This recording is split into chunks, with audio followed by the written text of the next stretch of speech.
Stony Brook, NY. In a stunning turn of events, the top-seeded Maryland women's lacrosse team is coming home early from the Final Four for the first time in 6 years.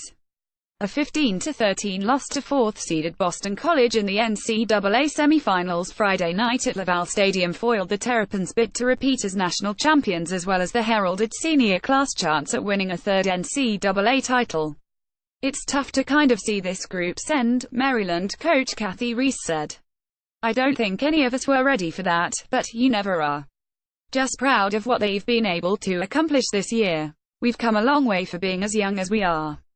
The Terrapins saw their 18-game winning streak end after Sam Apuzzo scored the final 2 goals of the game for Boston College, which avenged a loss to Maryland in last year's NCAA tournament final. The Terrapins, 20-2, failed to score for the closing 14:47 of their NCAA record 26th national semifinal, including 10 straight. They also were seeking to extend their NCAA record of 21 appearances in the national championship game.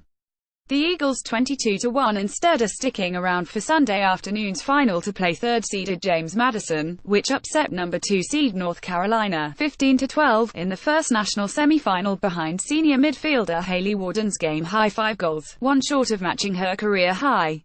James Madison, 21-1, got 3 goals each from senior attack Kristen Gordian Lake Braddock and junior attack Hannah Haven. Gordian, a former walk-on, is a finalist for the Tewaaraton Award presented to the most outstanding college lacrosse player in the country. Following a lull in scoring of more than 6 minutes, Boston College broke through on Apuzzo's unassisted goal with 8:14 left in regulation to take the lead for good at 14-13.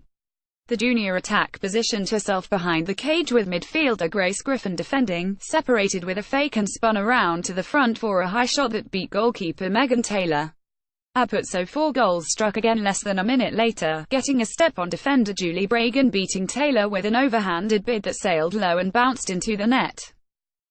"She's such an amazing player," Maryland midfielder Jen Giles said of Apuzzo, another Tewaaraton finalist. "She's just hard to stop.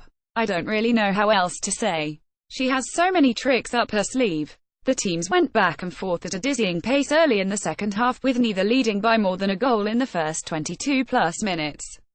Boston College struck first 31 seconds after halftime thanks to Kara Urbank's third goal of the game, but the Terrapins regained the lead at 10-9 when Giles and sophomore attack Carly Hartshorn scored less than 90 seconds apart. Senior attack Taylor Hench tied the game at 11 with 21:47 remaining, and the teams traded goals until Griffin's backhander with 14:47 left tied it again at 13. The first half featured 3 lead changes and ended tied at 8 following a goal by Boston College redshirt senior attack Tess Chandler with 1:36 to go. The Eagles scored 6 times, including 5 in a row, over the final 13-31 after they twice trailed by 4 in the first 15 minutes. Urbank collected the last 2 goals for Boston College during its 5-0 surge that put it in front for the first time at 7-6, though Giles counted for Maryland with 7:03 remaining. Megan Whittle then scored to put the Terrapins in front less than 4 minutes later. Whittle, a Tewaaraton finalist after becoming Maryland's career leader in goals this finished with just 1 goal in her final game. Whittle entered the national semifinals 6 goals from surpassing Jen Adams's single-season record 88 after she scored 3 straight times, including the tying and go-ahead strikes, during last week's comeback win against Navy in the NCAA tournament quarterfinals in College Park. Whittle, however, wasn't part of the Terrapins' scoring binge in the first half that produced a 5-1 lead in the first 8 minutes.